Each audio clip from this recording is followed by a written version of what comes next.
Hey everybody. So today, what I'm thinking about is drawing your own tarot deck.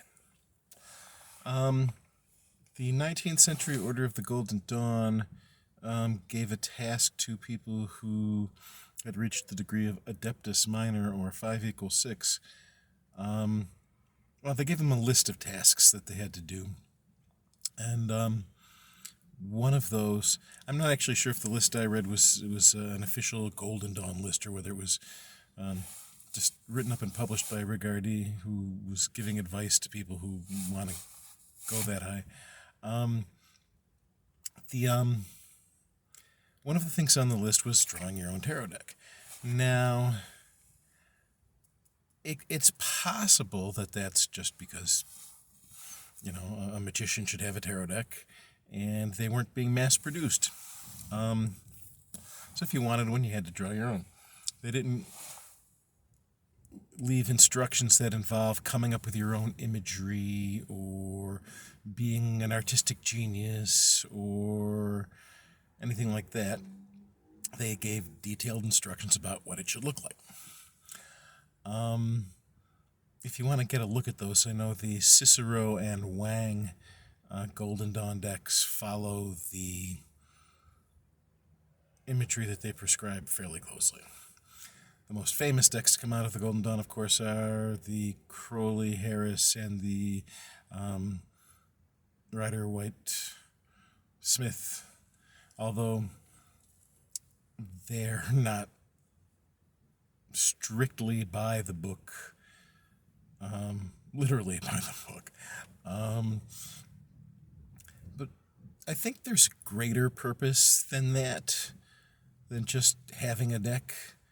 A few years ago, I actually drew my own, and I am not an artist.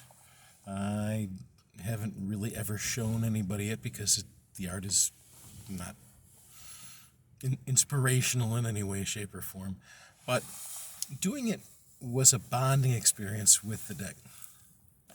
And by that, I don't mean bonding the way I see a lot of online, where you sleep with it under your pillow, or you choose a deck that resonates with you and that you bond with in an emotional way. I don't think it was about bonding with a set of, a bunch of pieces of paper with pictures on them. I think it's about bonding with the spirits or energies or divinities or whatever you want to call them behind those cards. So Venus and Mars and angels and archangels and demons and elemental forces and or just energies that our own subconscious gives form to, which is why we pick decks that resonate with us, that we fall in love with, because they stir our subconscious and bring out knowledge and power. But this wasn't about creating specific personal imagery to do that the way you do when you find a deck that resonates with you. And don't get me wrong, I've bonded with and am in love with more than one deck. I still have my first deck, which was given to me by my girlfriend in college a long time ago. And I have used that until it is worn out, and I still use it because I love it. But I did find the experience of drawing my own deck was somehow more transcendentally bonding to forces behind the imagery, rather than with the imagery or with the actual physical deck. I think a lot of people would say, and I might have said at one point, that it's awfully time-consuming. There's 78 cards. Who's got the time, especially if it's not going to be beautiful and it's not something that you can sell or even necessarily share with anybody.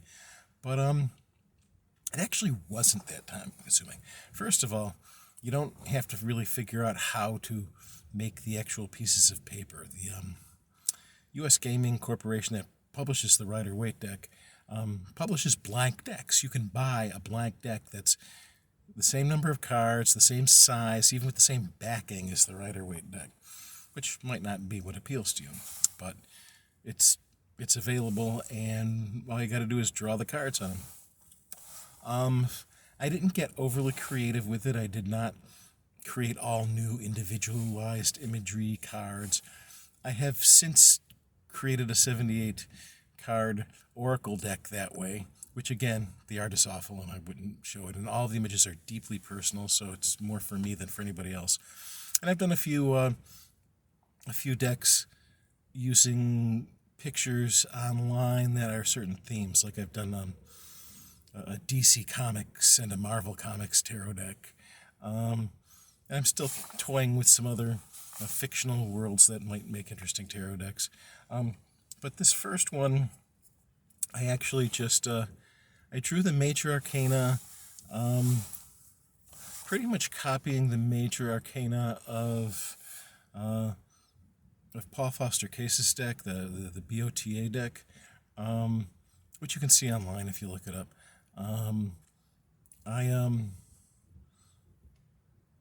it's based very strongly on Rider-Waite's. For the court cards, I pretty much just copied the Wang Tarot Deck's court cards. And I copped out pretty severely for the minor arcana, and I just basically did a pip deck, which is what the Golden Dawn instructions are for a pip deck. Nonetheless, there was that bonding experience with all of them, and I didn't do it all like in one sitting. I would take a week for each card, so it involved, like, on one day I would draw it in ink, and then for the rest of the week I would be coloring it in with colored pencils, maybe one color a day or a couple if there was not a lot of color. If there wasn't a lot of red, then I might do red and blue that day, or whatever the case may be.